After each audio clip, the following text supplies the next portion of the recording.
You're listening to Moviesucktastic.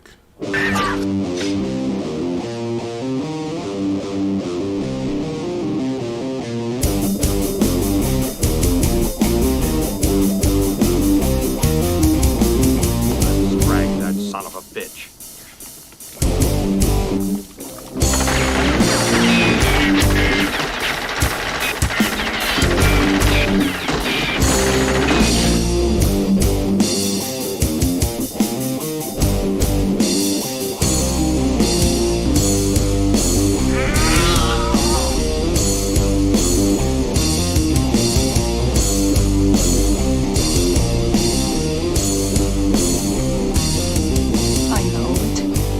It all sounds like some bad movie.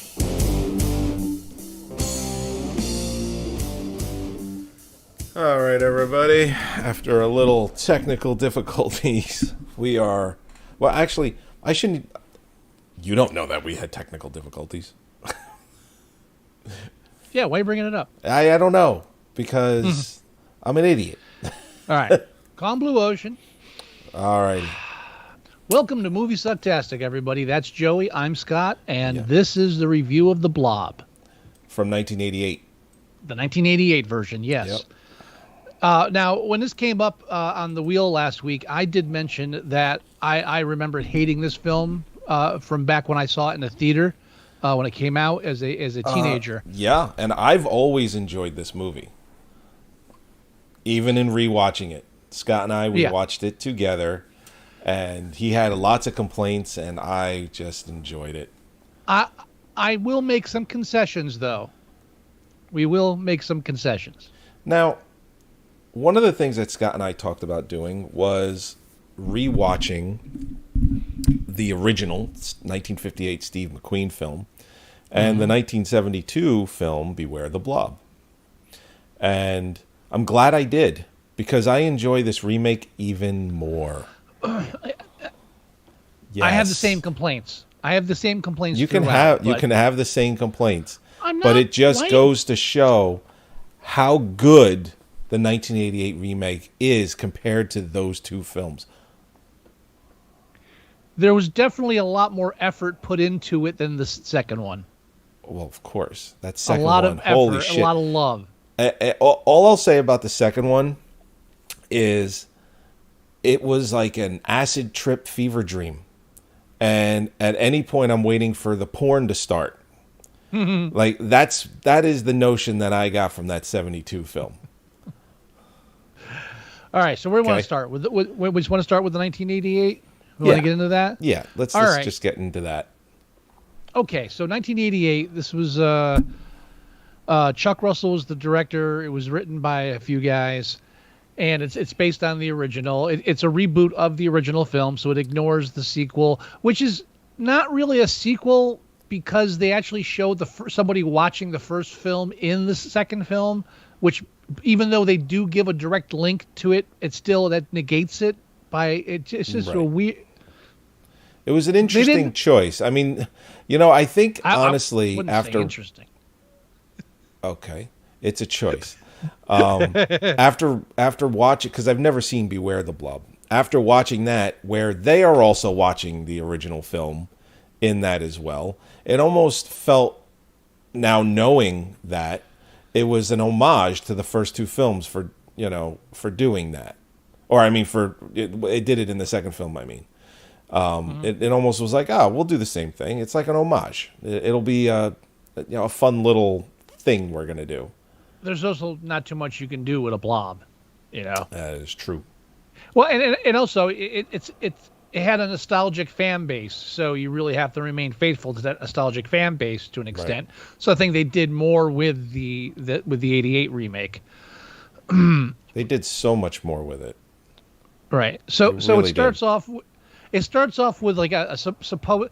I didn't realize it was supposed to be a fake out, but originally, like apparently, the intention was the opening credits, which is just shots of an empty town, was supposed to be that like, oh, the town's deserted now. You're supposed to fool you into thinking you're starting in a ghost town, and instead, no, it's just that everybody's at the game. And I was like, I didn't. Yeah, I was like, I was okay with that, but then when I was like, what do you mean fake out? And this film's got a lot of that. Things where they're like, oh, you're not going to see this coming. So we saw it coming. Well, we're seasoned But- veterans. Yeah, this is not a hard nut to crack. Okay, I saw this But, when I was 12. I mean, that was the first time I saw this. I was 12. I saw it in the theater, so I guess I was 88. 15. That was, 15. Yeah, Yeah. and I saw the second Blob when I was like in single digits on TV because it scared me because my brother and I woke up in the middle of the night screaming because we thought the red beanbag chair in the house in the corner of the bedroom was the Blob. And I specifically remember the scene of him standing on the ice chest and knocking the ice over and Blob shrinking away from that. Right. I remember most of the third act as a kid. From because that was Beware the Blob. That's what you're. Beware the Blob. Yeah. Yes. AKA Son of Blob. So stupid. What a fucking shitty movie that one was. It picks up in the third act. No, it doesn't. It really doesn't. It really does because the first act drags like a mother. I mean, if you want to say that, here, I'll give you this. Here, actually, let me put you up on the screen the right way for me. There we go. I will give you this. In Beware the Blob, the first and second act are so bad, just doing anything remotely different in the third makes it more interesting. Because that third act was shit. Oh, I'll give you that. No, yeah. I'm not arguing that at all. I'm right. just saying it finally gets moving in the third act. I was like, oh, okay, we got some stuff going on here. But, well, then again, the first film's kind of the same way. I mean, the first film, the first two acts are really, it's really just a bunch of kids driving from one place to the other and then back and then over again. Yeah. You know, like what's when I say kids, I mean 28-year-old Steve McQueen. Yeah, I looked it up today, and I'm like, he's supposed to be a kid, you know, like a high school. And I looked it up. I'm like, he was 28 years old. All right, he was 28 years old. The male in the second film, Beware the Blob, they don't try to sell him as a kid, but they really do try to sell him as young. He's 33. Of course he is. Then Matt Dillon, we get the closest to an actual high schooler. He was 21 or 22 at the time of the filming. Gotcha. So he could legally drink. Yeah. And I believe Tawny Phillips was the same. Shawnee Smith. Shawnee Smith. Yep. Shawnee Smith, who annoys the shit out of me this entire film. I don't know why. It's like deer in the headlights for 3/4 of the film, and then Rambo in a dress in like the last bit, and none of it's like even remotely engaging. I had more sympathy for the girlfriend in the first Blob. The little doggy. Yeah. Shut up about the little fucking dog. Jesus. So tired of hearing her talk about the little doggy. Man, shut up. All right, I want to compare. Well, right. So the dead town opening credits. Haha! It's actually the football game. So at the football game, we meet our Steve McQueen fake out character. Right. And what's his name? It is Matt Dillon's brother. Not Sean Dillon. Oh yeah. Ugh. Kevin Dillon. Kevin Dillon. Yes, thank you. Well, Kevin Dillon's not the football player. He's the motorcycle guy. Oh, right. He is the bad guy in. We were talking about when we were watching it. It was what was it? Cutting Class. Yeah. Yeah. Yeah. Donovan. There he Leach, is. He's actually on the screen right now. Oh, I mean Donovan Leach. Yeah. Yeah. Anyway, yeah. So we meet him and his buddy.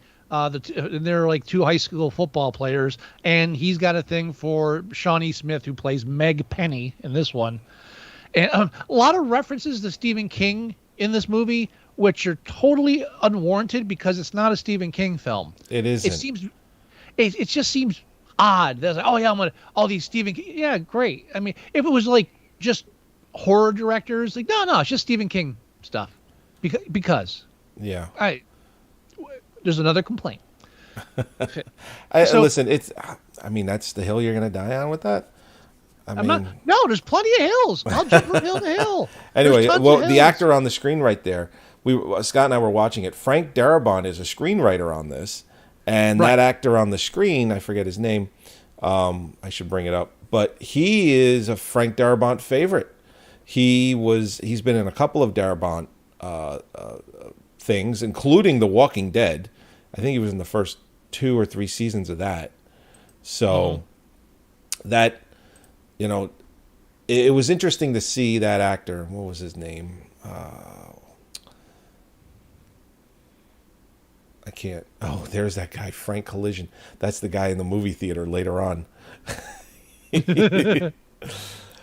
Scott and I, we had a good time watching this. We're like, look at all these different people that showed up. Yeah. Jeffrey DeMunn. He was in Walking Dead, and he's in this, and he was in a couple of other things that Darabont did. Then like Paul McCrane. Scott and I went back and forth for a good couple of minutes arguing about how that's not worth bringing up. And I know, but it was funny to me. Paul McCrane was in RoboCop. And we just went back and forth. I'm like, that's not the guy. That is the guy. That's not the guy. That is the guy. We were referencing him we were referencing the same guy 2 different ways, and we confused each other. Yes, that's all. Yes. So during that football game, we meet Kevin Dillon, who plays Brian Flagg. Flagg. Well, he's off out trying to jump a bridge. Right. And first of all, this whole sequence with the bridge completely unneeded. We don't need the sequence with the bridge because we don't need to introduce the bridge. We don't need to introduce the motorcycle, and we don't need to introduce the homeless guy because we all know what homeless people are. They're really easy to identify. In the original Blob, they don't have to introduce the homeless guy. The first time we see him is when he sees the meteor. Well, in the original, he wasn't homeless. Well, he was living in a shack. People would call him homeless, but you know what I mean. Well, it's the shack is therefore a home. All right, use the term you want.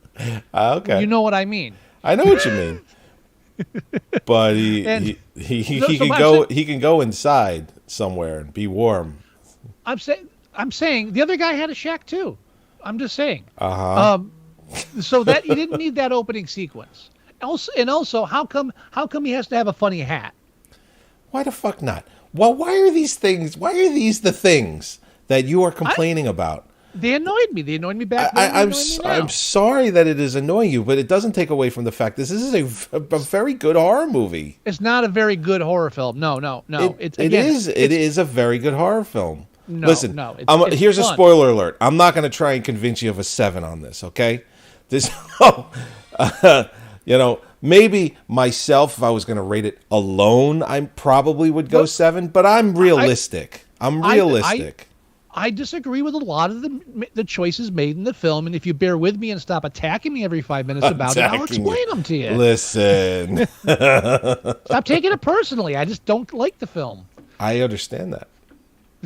I'm going to have to convince you of my score, aren't I? Yeah, they do that.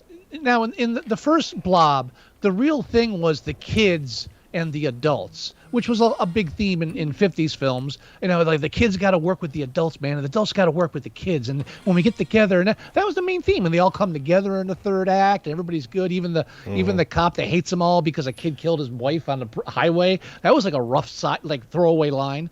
Well, you know what, too? That's also a throwback to the first film, too, because there was that one cop in the first movie. I'm talking about the first film. Oh, I thought you were saying that there was okay, never mind. There was a quick thing in the second film. Or the remake. That was the first film because they just dropped that line. Just because some punk plowed into his wife on the highway on the turnpike doesn't mean every kid is a bad kid. It's like, wow. There was a lot of backstory in that one line. I wish we'd had a little bit more of that with what's his face from RoboCop. Paul Deputy McCrane. Bill Briggs, Paul McCrane, who's just as big as a dick, but they never give us a real reason why. So if they spent less time establishing the homeless guy with the frying pan foot and the funny hat, they could have maybe just slipped that line in there for him and gave him a bit more depth before they broke him in half like a fucking breadstick, which is a great scene. Yes, actually, it's quite good. So a lot of the film between that and the first Blob attack is similar to the original film. The Steve McQueen character and Meg Penny, like they're driving around, and at the same time, the homeless guy finds the Blob, and as you said, what do you do when you find a meteor? Oh, you poke at it, of course. Yeah, poke it with a stick. Yeah, it's the poke it with a stick rule. Always poke it with a stick. You always got to do that. Yeah, which is also directly from the first film. The guy in the first film was poking it with a stick. And something I didn't realize until I rewatched the first film, it travels up on his hand the exact same way.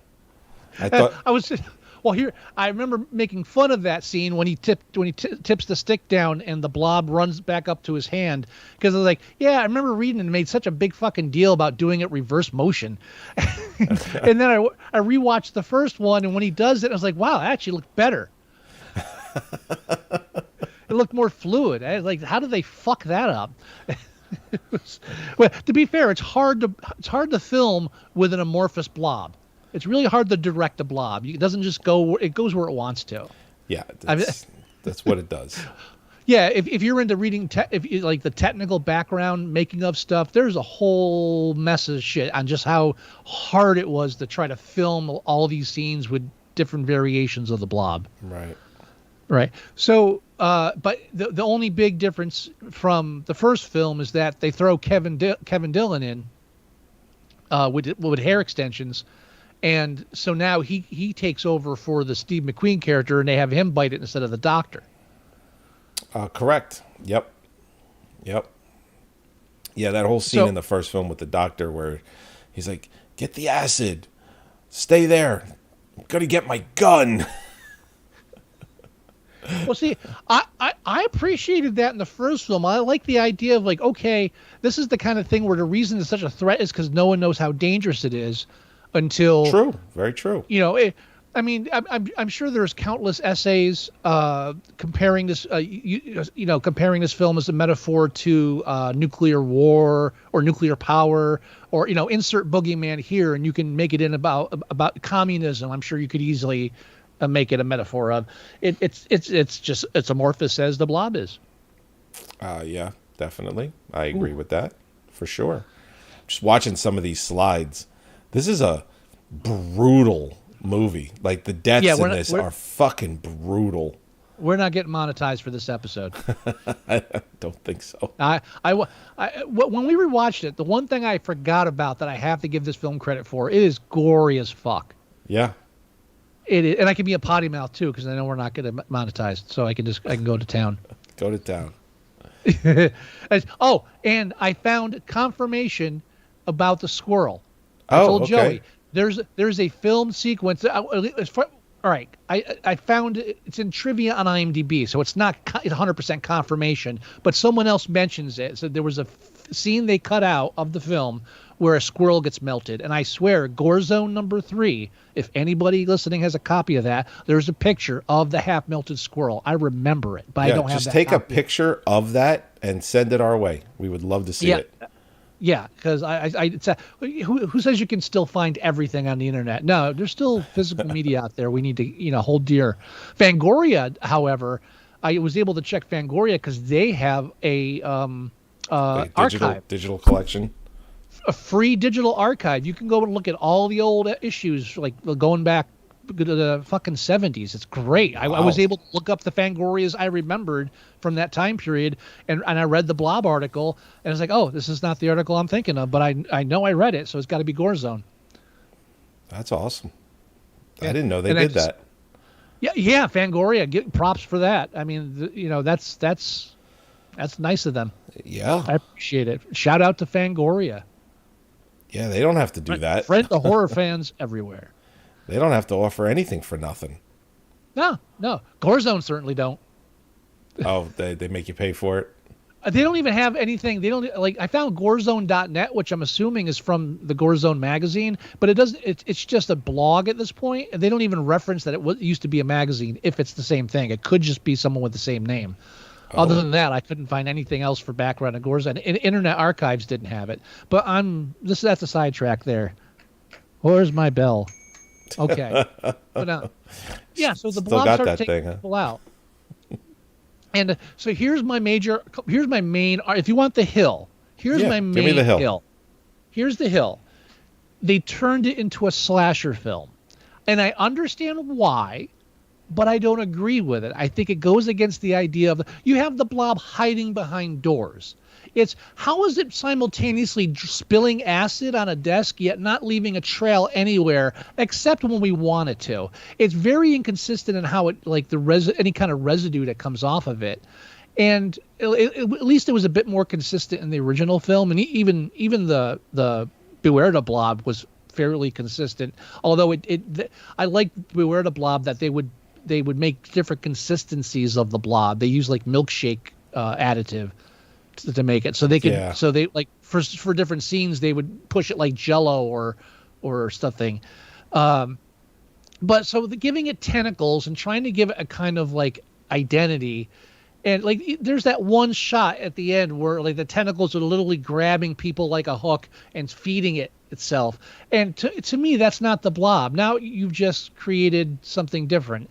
And I that's my main criticism. I'm okay And with it. I mean, here's the thing. They were trying to do something new and different. You had the original Blob where it just kind of moved around and it kind of rolled into place and was slow moving. Beware the Blob, it was more the same. It would ooze out and, attach to you and all that. Whereas with this, they were trying to do something different. They were trying to make it move differently, make it scarier. Okay, I'll give you that. It shouldn't be able to hide behind doors. It's not realistically a smart, entity of some kind. I get that, but I know I give him credit for trying to do something different than the two other movies. I'll give you. I'll give you. They were this. You can. This is one of those horror films you can tell made it during the time period where. Did I break up at all? A little bit. No, you did. You're fine now, though. I saw my camera flicker. Yeah. I give them credit. They're passionate about this film. They put a lot of effort into it, and they love the film. Yeah. There's just story beat. The story beats are off for me. Again, the original Blob, the whole idea was the Blob was something that no one thought was a danger, and only because this one person was hunting it down. This Kevin Dillon can't help tripping over this fucking thing. Everywhere he goes, he just wants to have a sandwich. No, we gotta get the Blob again. Wherever the fuck this guy goes, I'm just gonna go get my motorcycle. Oh no, guess what? We're gonna find out some more stuff. Small town. It's small town USA, man. Yeah, very, very reluctant hero, which I'm okay with. But this is the kind of monster where if he just wanted to get out of town, he'd be gone by now. Yes. Unless you throw these bizarre coincidences in place, or have this Blob almost literally stalking his girlfriend and him. I mean, it's just. It gives it too much of a personality. I think it is possible. I mean, how much personality does Michael Myers really have? It's beautiful Katamari. I kept saying that when we were watching it. This movie is basically beautiful Katamari, the video game. I saw one of the writers describe the Blob as an inside-out stomach, which is like, that's okay, but then why isn't it trailing the acid? I thought they tried to do too. Maybe they're guilty of trying to do too much, but they had an opportunity to remake a classic, so they did a lot more than Larry Hagman did. Oh my God! Oh, so during the funny condom sequence, we meet the priest Meeker. Yes, Reverend Meeker, whose only purpose in the film is to give us our cliffhanger. He does nothing else in the film of value except steal some pieces of the Blob at random. Because why? It didn't make any sense. But here's the reason I bring him up mainly, not to complain, but to point out to you that I was slightly confused. He is also the hobo guy. He is also the hobo with the eye patch. And that eye patch in Beware the Blob he wore because his cat scratched his eye. Oh, okay. So when we were talking about it, when we watched it Saturday night, we thought that the eye patch he wore in this film was because of that, but it was back in the 72 film. I conflated the two because he talks about both in the comic book, The Wasteland, in the DC comic book from the 90s. And I conflated the two in my head, but that there were two separate stories. Got it. Two different films, but they both involved the Blob. Because yes, so he was in the second film. They brought him back to play in the third film as the crazy priest. I have no problem with his performance. I just have a problem with his character as far as like not having no real purpose in the film, except for the stupid. I think the cliffhanger is okay. I like the cliffhanger. It didn't make any sense, and it was unneeded. I mean, the fact that when they freeze the Blob, it shatters into all these little pieces. I was like, okay, what are the odds they're going to get all that shit into the ice house on time? You don't need to set that up. That's just like inherent in how bad it is that it shatters like that. That's all. Yeah, I mean, listen, that's when you think of suspension of disbelief, it's like they're not going to get every little whatever, but you want to believe that they do so that they can give you a cliffhanger at the end. So I'm supposed to believe that if you blow up a snow truck, it'll actually snow.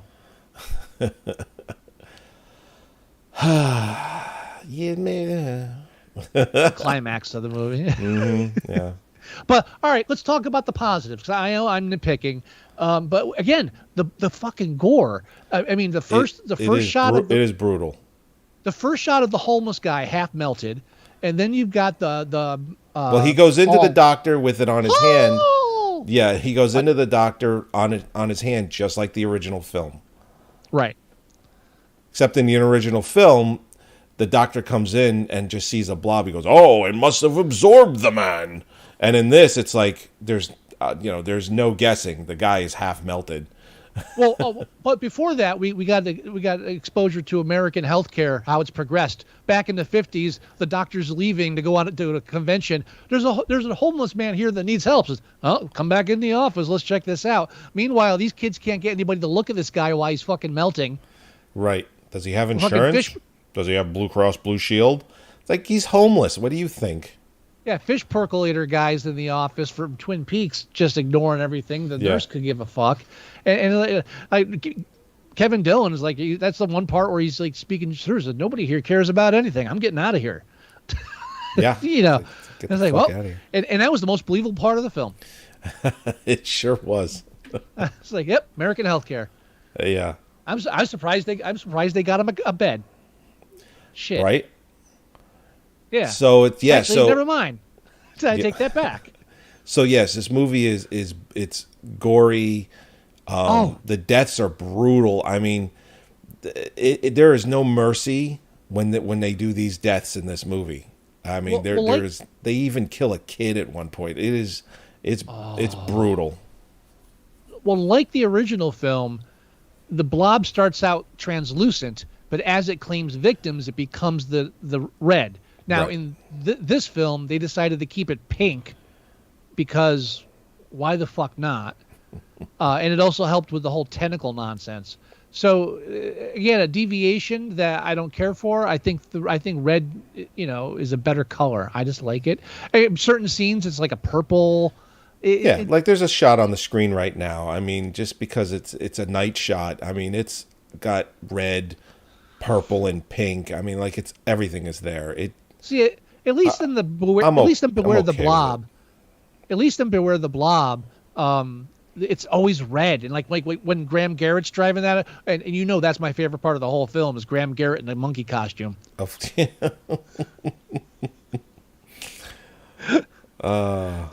when he drives, it's in the road. He's like, "What the hell's that?" And he's like skids into it. It's just giant red thing. I was like, they at least. That's like the one main thing you expect from the Blob. It's a giant red thing, and so I know I am having trouble. Okay. I thought we were off of you complaining. Oh, but okay. I am okay with what the Blob does and looks like in this movie. I really am. No. Again, but then when Paul melts and like they show him like inside melting and like. Oh, yeah, it's like sliding over him, and as it does that, he's just continuing to melt. I couldn't use that for the cover of the YouTube video because I can't scar innocent people. I can't. They have to if they have to want to see Well, that. they can go to our website and get scarred. Yeah, it'll be right there. Now, It's going to I be don't on the care about- homepage. Well, the website's fine. I'm talking about like kids on YouTube, but that's too much for even for me. I was like, oh. But and then after that, and then she grabs his hand and it pulls off, but it pulls off like it twisty because it melts off. Oh, that's fucking awesome! I was a splatter punk. That's why I went to see it in the theater. But even then, there were the whole fakey. Oh, we're gonna switch it so that instead of this guy, it's gonna be the Kevin Dillon guy. It's like, yeah, I saw it coming. And because they kept bragging about it in every interview they did about the movie. Oh, really? Oh, okay. Yeah, it's like, dude, you just save it for the fucking theater. What is it with this? Well,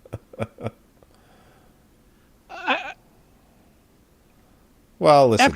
I've been dominating too much time. Take over. No. Well, what? So Scott obviously had a lot more problems with this movie than I did. I enjoyed it quite a bit, and rewatching it because I haven't seen it in a really long time. I enjoyed it again. I don't have the same problems that Scott has. Did I not enjoy watching it with you? Of course. Listen, we could watch paint dry and probably take away a good time. I'm just saying. I'm just saying I don't have as many issues with the film as you did. But I don't hate the film. I have notes. That's all. I have plenty of notes. I love that you have notes. And also give them credit for the film. I mean, they decided it was too early for CGI, that it wouldn't look like right. So the worst they have is like they have maybe one or two like temporary CGI shots and then some bad green screen. But everything else was practical effects, very well done practical effects. Right. I just have a problem with the writing. That's all. I just felt like they had an opportunity to do more with that. I think maybe they were so focused on the creature that they didn't really care about the story as much. That would be my major criticism. But I definitely, out of the three films, this is the one I would definitely watch again. For fun, all fucking day. Seriously. Yeah, I'm not arguing that it's horrible, but when you say it's a good horror film, it's like it is a good horror film. It's a fun horror film. There is a difference. Oh well, there is a difference That's between all. fun and good, and I'm gonna put it in both categories. Well, you know our motto of the show is just because you like something doesn't make it good. I'm just saying. Listen, I think you might be a little biased. That's all. Just a little biased. Maybe. I don't think so. I just. It's fine. It's just one of the horror films that I still enjoy watching. No, hey, it deserves. This came up in the past because I was recently I would see these YouTube videos popping up on my feeds like, oh, this lost great film from the not 80s. I'm like, I saw that in the theater. It sucked, and I didn't understand why all these people were praising it. But going back and rewatching it, I can see the stuff that I kind of took for granted from the 80s horror films when I was there. Right. And like the whole new audience that understands how rare it is to get a film that actually goes balls to the wall with the gore, knowing that they're going to get. And that was before the MPAA crackdown. So they lucked out on a lot of that shit they got away with. Especially out of the 80s. I mean, we had a lot of good horror films in the 80s. Because that's before the MPAA breakdown. Yeah. That once they put NC-17 in place, they used that as an excuse to browbeat the horror films. It was horrible. It was a dry spell. Yeah. I think NC-17, I want to say 1989 or 1990 is when that first hit. So I was in high school. Yeah. So yeah, I remember. I think the first film to get an NC-17 was. Oh, I forget which one. I know one of the. Was it the one? It wasn't Henry. Was it Frankie and June with Fred Ward? I don't think so. Or was it Whore with Teresa Russell? It might be Whore. I don't think it's Henry. Henry was one of the first, but it definitely wasn't Henry. I think Henry. I think Henry was like the straw that broke the camel's back because I don't think. No, Henry was NC-17 because I was going to go see it. It came out in '89. Henry, I thought. Well, Yeah, but it played in theaters. It took it a while for it to get to certain theaters. It didn't have like a wide premiere. You know what I mean? It was our house film. All right, now I got to look it up. See what you did. It was in the theaters for a while, is what I'm saying. This is, but I was in high school. Yeah, I was a freshman in high school. It was 88, 89. See, here's the thing. I didn't think Henry got an NC-17. I think it just ended up getting released. They cut it so heavily it ended up getting an R. No, they couldn't cut it. MPAA told that Henry Portrait of a Serial Killer was told by the MPAA that there are no cuts you can make to this film to give it an R rating. The tone of the film alone is too much to give it an R rating. I was supposed to go to the theater to see it, but I had a biology lab test, which I stupidly took, instead of going to New York City to see it. Gotcha. So So it's not Frankie in June. It's Henry in June with Fred Ward. Came out in 1990. That is the first NC-17 movie. Okay. I was wrong. All right. Yep. But list of NC-17 films. I'm going to keep this on the screen. They don't have Cover them. my slideshow? They don't have. No. It's not like that anymore. Because I have the big giant monitor. It's totally done differently. Okay. All right. It's not. You know what Oh wait. Okay. How? Oh, so they took. Okay, so anything that was rated X got upgraded to an NC-17 rating. Okay. So, yeah, it says The Evil Dead from 1981 acquired an NC-17 in 1994. They resubmit it you resubmit it. Yeah. Yeah. Tie Me Up, Tie Me Down, NC-17. Horror also came out in 1990. NC-17. Bad Lieutenant. Tangent. Bad Lieutenant. See, Henry. No, see, the reason I'm doing this is because I'm looking for Henry, and it's not on here. But again, we're going off on a tangent about this. I understand, but listen. If it's in my brain, and I have to get it out of my brain. Jesus Christ. You okay? Yeah, I'm just trying to get the show going. Did I just get a Jesus Christ out of you? No. Yes, you did. No, the camera's breaking up again. Oh, okay, sure. All right, let's move on. All right, I'm ready. No, go for it, man. you were about to go on with the movie. We were talking about the film. I started praising it. Give me some insight, some of your insights on it. All right. So, first time I saw this, I was 12, and I just thought it was, I just loved watching this movie when I was a kid, and it's one of those things where I have a 12-year-old. I don't think he would ever sleep again if I showed him this. 12 right now. I have a 14-year-old that would probably be like, "What else you got?" But that's a different story. No, listen. You have your issues with the movie. I have way less. Sure. But I'm not letting it cloud my judgment. Well, yeah, and it's like I said, when we rate this, I'm realistic. I'm going to be realistic with the score. We'll put it that way. Yeah. I like the fact that it does take from the first film in some spots where it's in a small town. It's kind of like rural, and there really isn't anything around them. So it's like all this is happening, but only they really kind of know about it because the town is so small. Yeah, I appreciate that aspect. I love that. Oh, there's the melted kid on the screen. Oh, yeah. Oh, so glad they killed it. Because horror films don't normally kill kids or animals, and I'm not saying that I want to see kids and animals die, but sometimes the plot armor they're provided is so annoying. So it's nice. It kind of sends a signal that this is a real danger. Anything can happen. Not, oh, okay, this is a safe monster, so I know that certain people are okay, going to be safe. I want a little bit of uncertainty in my horror. Yeah, and they did it in this. I mean, they. Oh yeah.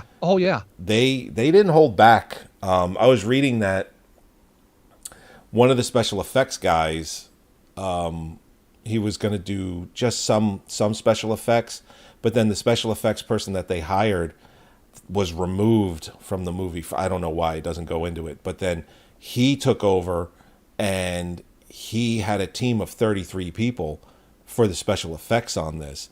So it's another thing where it's like, okay, you got, some questionable blue screens, and it's just like, they got rid of their special effects guy pretty not deep into the movie, but they were already going, and they had to remove the one guy, and the other guy had to come in and take over. And the fact that a lot of the special effects are practical, which I love.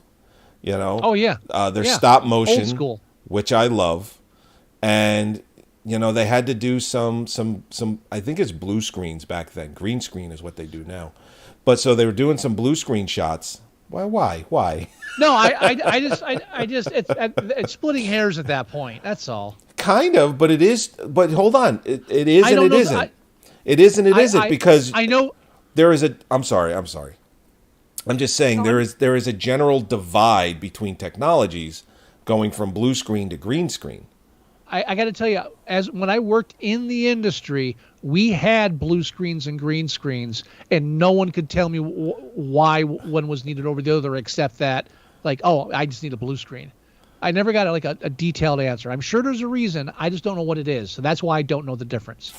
I have a green screen ready to go up. I haven't even done anything with it, but I got a green one. I'm pretty sure without doing any research, and just having general knowledge, I think it just had to do with old and new technology. Yeah, older technology did blue screens. Newer technology uses green. Right, but I believe it can still use blue. Absolutely, you could use blue, but you're going to get. So what does it matter then? No. You could still use blue, but you're going to. You'll probably get less quality with it, because your technology now can. If you hide behind the green screen, it's invisible. It's pretty crazy how good the technology has gotten. I understand all of that. My story was mainly just to underline my ignorance about the difference. Okay. Gotcha. This is a great episode. I mean, even some of the effects that weren't that great, I was impressed with. Like when the Blob came out of the movie theater, was coming out through the wall. Yeah. It was a faithful reproduction of the first film without, but adding its own flavor to it. Yeah. But as much as you talked about Paul being melted in the beginning, I got to say the best melt effect is the projectionist. Oh my God, it's so good. That's the thing of nightmares. Yeah. So good. And I saw one piece of trivia where originally in the script the projectionist had a pet monkey. Oh, and really? That the monkey went into the air vent and was eaten. And I was like, who the fuck wrote that? Somebody who knows someone who has a monkey. That's who. Yeah. Well, it wasn't in the movie, so. No. Yeah. Thankfully. And I think the yo-yo was a much better choice than the monkey. Oh man. Dick Van Patten was in Beware the Blob. I didn't know that till I watched it. I watched it today. Oh, he was Dick Van Patten. He was like the Boy Scout leader. And the clackers. Yeah. Oh my God. The fucking clackers. All right. I gotta admit, when Larry Hagman comes out of the barn, right, and he pulls out the clackers, I was like, I'm done. That was actually funny. It's like the stupid running gag in the beginning with tripping over the trash can in the house. Oh, right. Yeah. When the cop goes in later and you hear bang, ow! It's like, all right, I got a chuckle out of me. And I don't know why. The one thing you're right about is there are a lot of scenes where they didn't they just didn't care for the screenplay. So director Larry Hagman would just tell them to improvise. Oh, really? Yeah, you can feel those scenes, like when Watermelon Man. I forget the name of the comedian when he's in the opening. Yeah, like, I was that's actually 100%. surprised to see him. It's Godfrey Cambridge. Yes, Gottfried. He is obviously winging it the entire scene. Oh yeah, like when he's looking for his beer, and she's like, "Check your tackle box," and he grabs one. She goes, "Are you winning, or did you win?" And he's like, "I'm always winning, baby." And it's like, yeah, that was not written down. And then the dialogue between the mechanics in the bowling alley.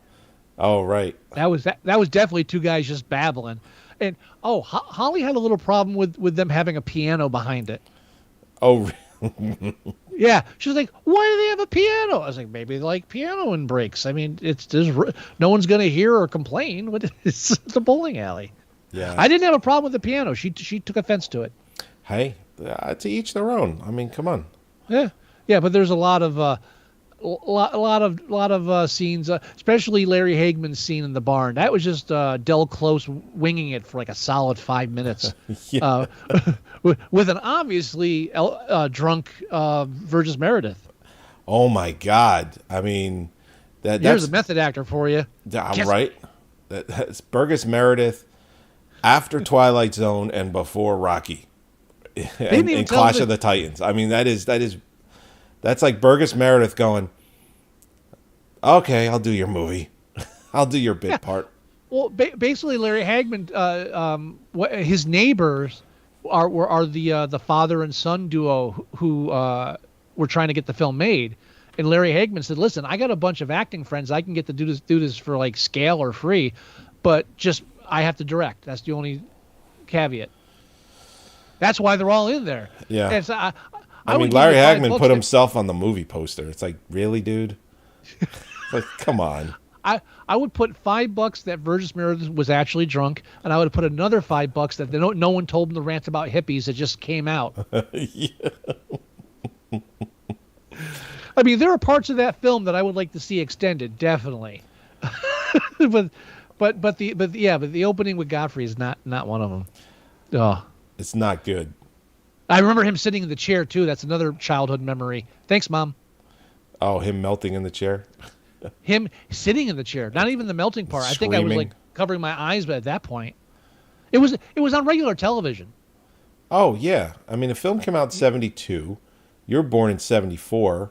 There's hardly any blood in the film, No. so you can show it on regular TV. It got the rating that it got was GP, which is, I think, I don't even know what that stands for. General. It's PG.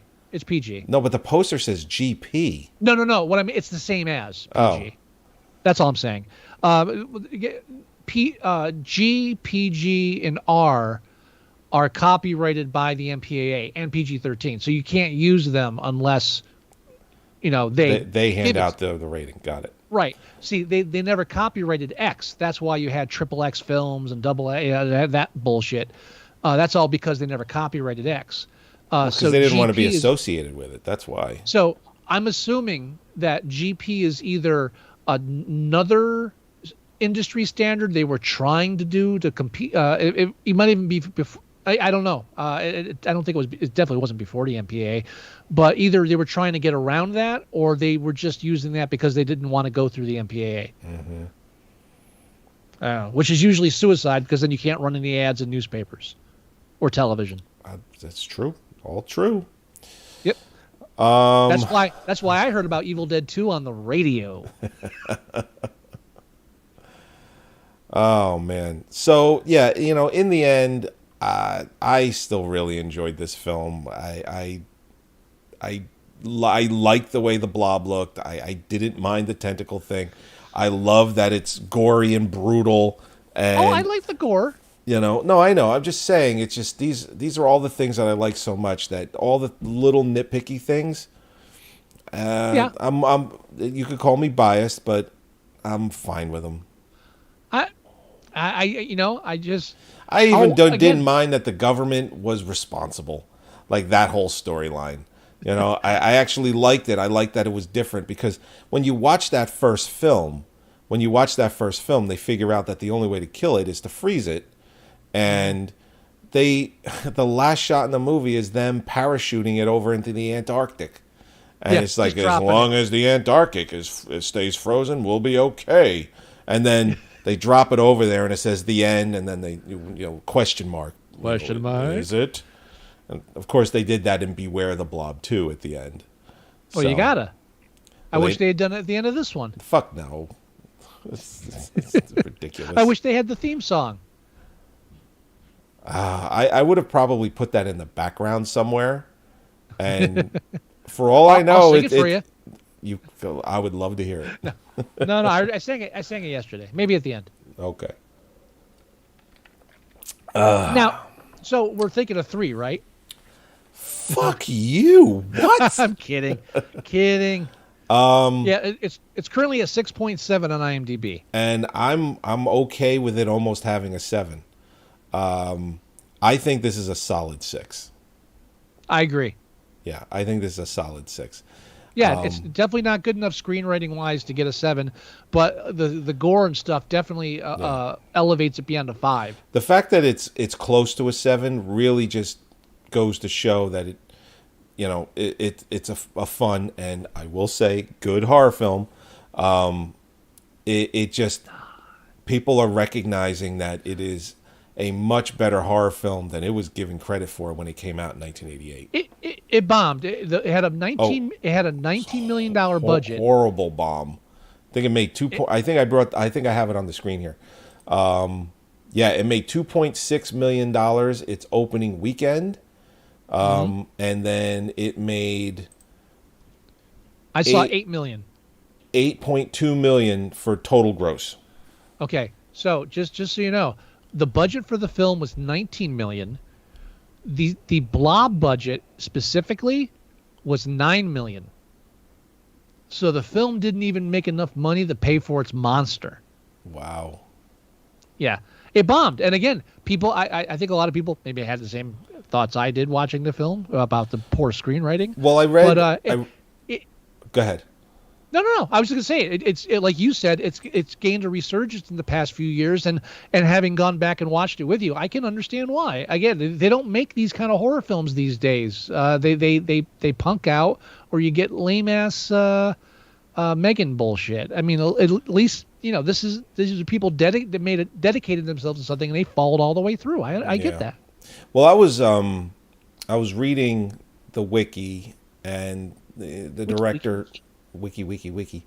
The director had some quotes, and he was saying that he hoped it would have done better because it came out in the summer, and it had a lot of competition. And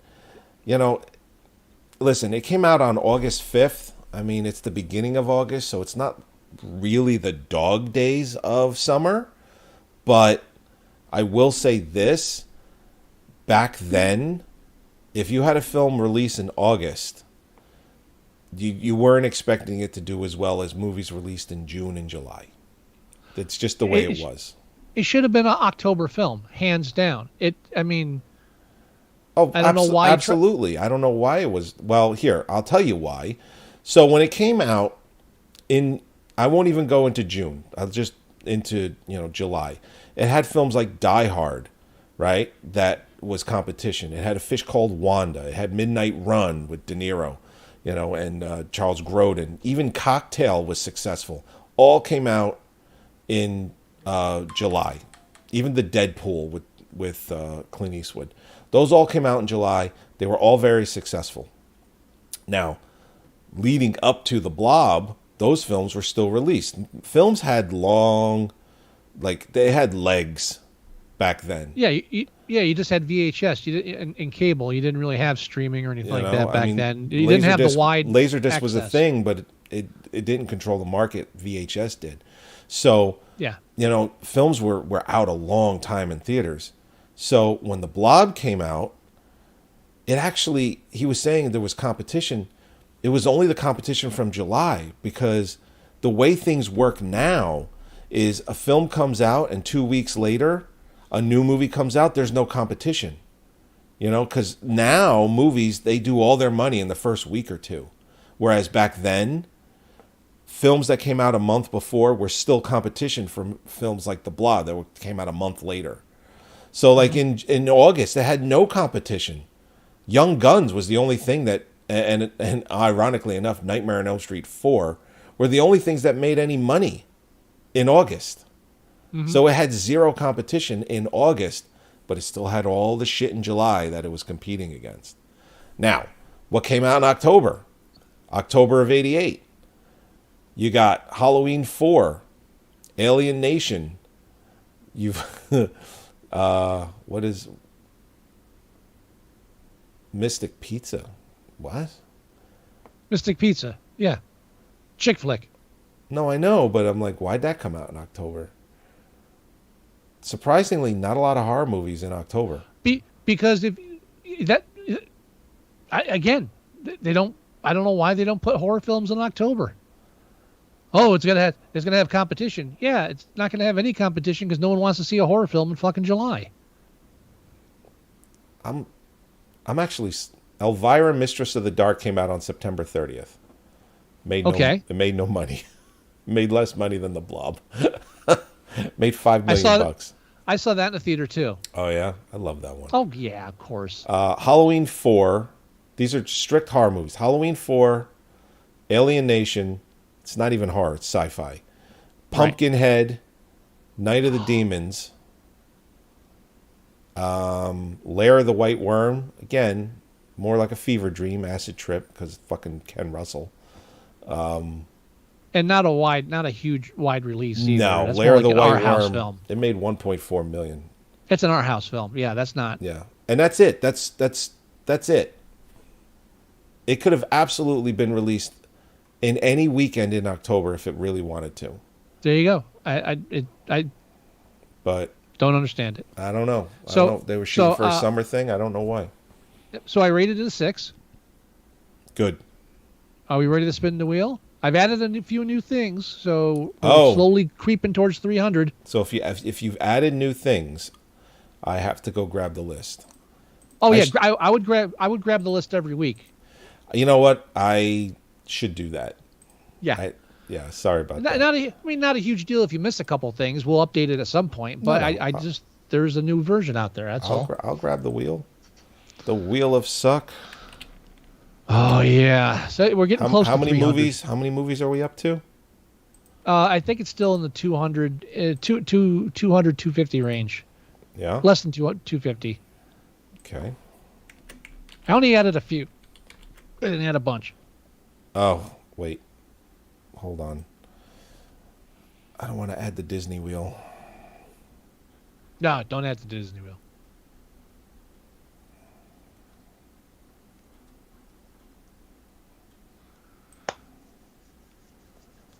All right. We spin the wheel, we get a bad movie. Yeah. We each have one veto. That's it. Just one. One each.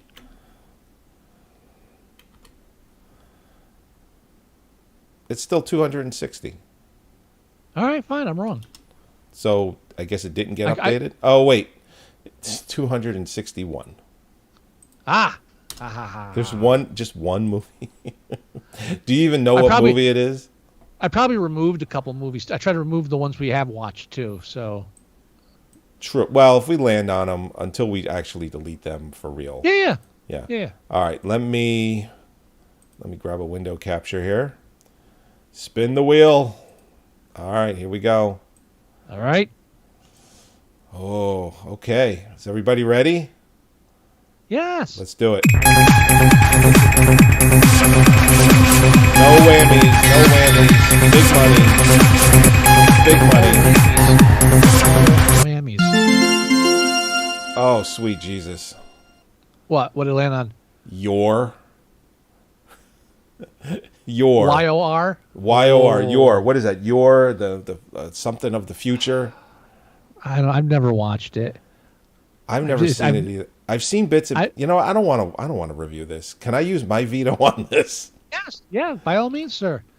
You know what we should do? So these are in alphabetical order. But it doesn't matter. No, I know it doesn't matter, but we should probably mix these up. That's the whole point of the wheel. The wheel is the randomizer. If we don't have it in alphabetical order, I can't tell what films we have on there. It has to be in alphabetical order. Maybe what I'll do then is when I copy it, I'll paste it, put them out of order, then copy it back in. If you think that'll make a difference, but I think it will, because I think when it spins that's around. What randomizer? That's what it is. It's a randomizer. You're picking a random number out of 260. No, that's not how this works. It spins in a It's circle. a wheel. It spins Right. in a circle that's in alphabetical Yeah. order. So if it slows down in the C's, you're going to get a movie that's C. Every Right, time. but it randomly slows down in sections, Joey. Just spin the wheel again. Yes, I understand. Okay. You're missing what I'm saying. It's fine. I get what you're saying. I'm just saying if it was all jumbled, it would be truly random. But it would still be a chance in 1 out of 260. But not okay. All right, we're on different wavelengths with it. It's fine. It's fine. All right, you ready to spin again? Yeah. All right, let's do it. Oh, here we go. No whammies. No whammies. Big money. No money, Mom. The Atlas Shrugged trilogy. Oh, Jesus fucking Christ. Dude, I already used the veto. I'll veto that one. Okay. Thank you. Thank you. I really appreciate that. I'm not in the mood. I've already reviewed the first one. It was a solo episode. By yourself? Was that Yeah. like That 15 was years ago? when Danny was born. Okay, it's 14 years ago. Holy shit. Yeah. All right, so now the next one, no more vetoes. We have to do this. Either we do it or we stop doing the wheel. All right, one more. Here we go. All right. Spinning. Oh boy. Come on, give me something good.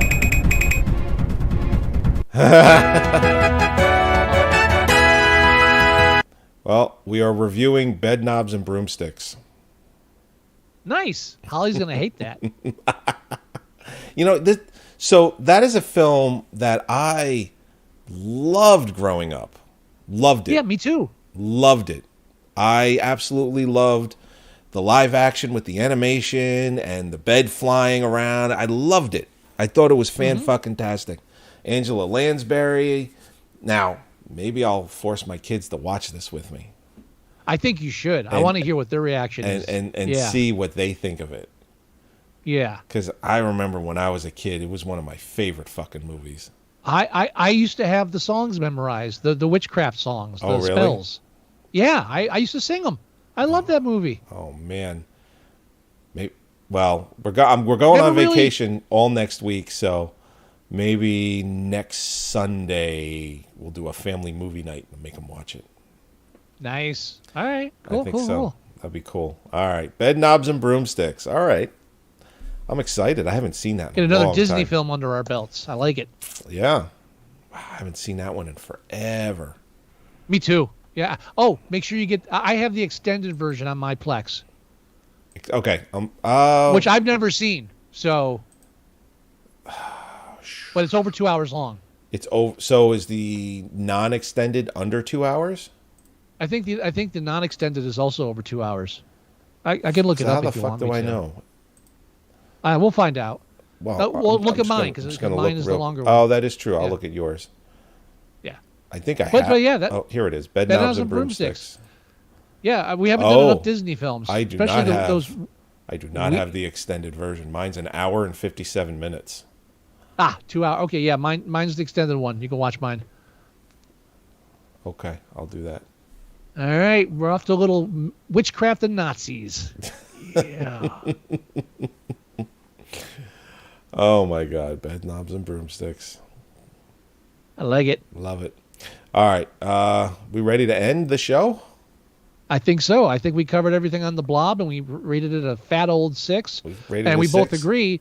We both agree that the film is enjoyable, fun, and bloody as all hell. Yeah, absolutely. And But it's not a good film. we did talk about the original, and we did talk about Beware the Blob. I think we talked enough about those. I think we did good. All right. Yeah. All right, let's end this shit. Wrap it up, boy. All Take us right. home. All right, everybody. Again, thank you for joining us for another episode of Moviesucktastic. This is episode 420. And as always, go to our website at moviesucktastic.com, download the show, listen to the show, watch the show on YouTube. You click on the link, it'll take you right there. And you can go to iTunes. You can listen to the show there as well. Highly recommend that. You go to facebook.com/Moviesucktastic, and you can see everything that we post. Everything from movie trailers to talking about movies to just things that happen that we're interested in. It's on our Facebook page. You can also go and right from our website, you can leave us email. You can fill out the form on the website, or you can email us directly. The address is themovieguys@moviesucktastic.com. If you want to leave us voicemail, we will play it on the show. It's 908-514-4470. You can go to our Letterboxd site. It's letterboxd.com/Moviesucktastic. You can see all the stuff we do there. And you can download the app that we have for the show. You can go to moviesucktastic.com/mst.apk, or just download your favorite podcast player, whatever device you're using. Just go and download it and do a search for Moviesucktastic. All of our episodes come right up. You can listen to all 420 of them. And that's it. Do you have any words of wisdom, Mr. Wilson? It leaps and creeps and glides and slides across the floor, right through the door and all across the walls. A blotch, a splotch, be careful of the blob. Beware of the blob. That's pretty much it. And they play that in the beginning of the 1958 film. Yes, and I wish they'd bring it back. Okay. All right, everybody. We will talk to you next time when we review Bed Knobs and Broomsticks. Should be a good one. Yep. All right, everybody. Bye-bye. Peace out. Peace out.